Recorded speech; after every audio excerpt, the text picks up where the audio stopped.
Welcome to our weekly market review brought to you by TreasuryONE and ETM Analytics. As per usual, I'm joined by TreasuryONE's currency strategist, André Cilliers. Now, André, the two big yard boots have decided to shake hands. The US and China have now entered into this weird golden limbo, suspiciously quiet state for 90 days as they've decided to back down on tariffs. The US backed down from 145% down to 30%. And China said they'll slash tariffs in return from 125 down to 10%. I mean, what a fantastic way to start a Monday morning. Yes, good morning to everybody. We can talk about this for 3 hours, or we can talk about this for 30 seconds. Let's take a midway here. Okay, good. Shaking hands, I doubt that. Talking to each other, yes, that's what they're doing at the moment. The markets would like to see that it's very good talks, but we'll have to see how it develops. Before something is signed and put in place, I think if I take the history over the last 2.5, 3 months of Mr. Trump and retreating on stuff that he said, I would rather prefer for something concrete than speculation, because this is all it is at the moment. But yes, it's a good thing. Yes, it's moving in the right direction. And yes, the markets tell us that if they move in the right direction, we could see some substantial moves, most likely. Yeah, I think both have just kind of come to their senses to a certain extent that they've realized. There was one statement from one of the US officials saying that they don't want to decouple from China, and I think it's just because they've realized it's too costly to move forward. But speaking of costly, of course, that's the reason why everyone is watching tariffs. Is everyone is looking at whether or not this can bring about an inflationary bout in global economies.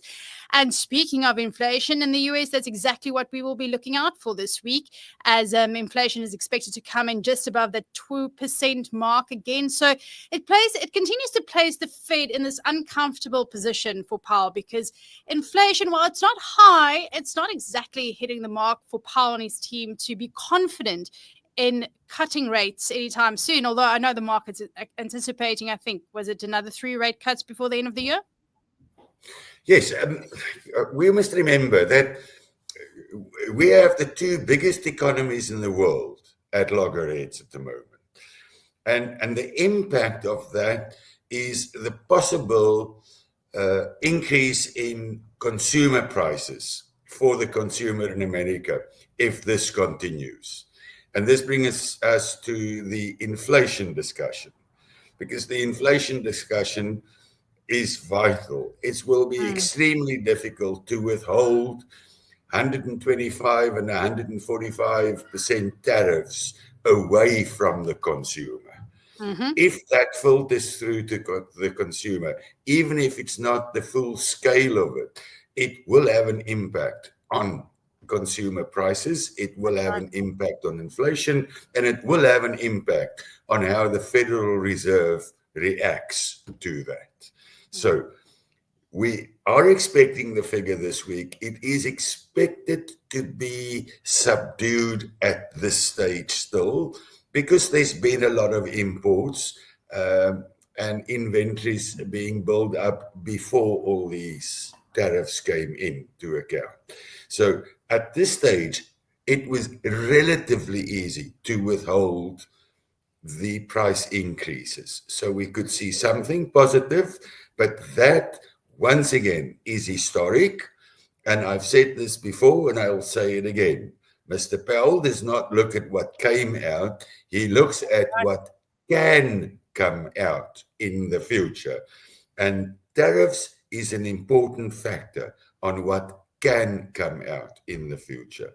So we can look at this figure historically as much as we want to.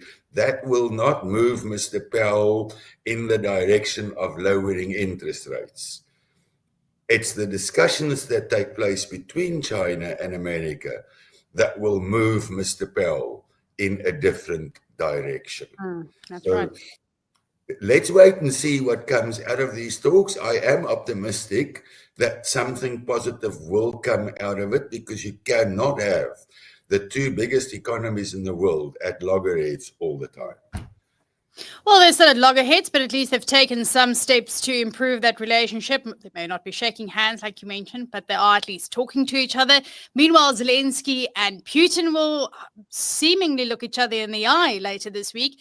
And I think India and Pakistan, they've also hit the pause button. So there's a lot of sensibility back on this Monday morning. So how is the Rand doing in all of this? Well, the Rand is doing pretty well.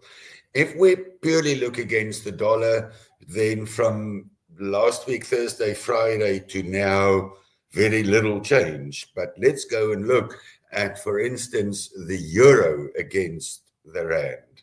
And then we've seen another 20 cents on it. Because last week we're around the mid-40s, and this week we between 25, or today between 25 and 29 on a big figure of 20. So the euro lost some ground, 111.30 against the dollar. So whilst the major currencies is losing a little bit of ground, the Rand's actually keeping its stance and doing relatively well. So 18 to 19 trading range, closer to the bottom end. There is some concerns from my side that we have seen quite a substantial move on the Rand, and a small little technical reaction a little bit higher is not impossible at this stage. But I don't think that that's 19 or something. That's most probably an 1850 or 1845 or something. But I think firmly within this 1819 range at this point in time, and likely to hold. Moving closer to Mr. Netanyahu in 2 weeks' time, that's going to make a decision on interest rates, and that will pretty much be a more interesting one to watch. But we'll have a look at that next week. Yeah, a lot of interesting things to happen, including S&P's review coming out on Friday, likely after business close. So we will have that to chat about. Will the GNU have done enough to impress the ratings agencies? Just a little bit, just for like a slight positive bump. So we've got a lot to chat about next week, including the third, and let's say it, hopefully final budget to be tabled in Parliament next week. André, I was hoping that you're going to say the budget and bring that up as a closure to this week's review.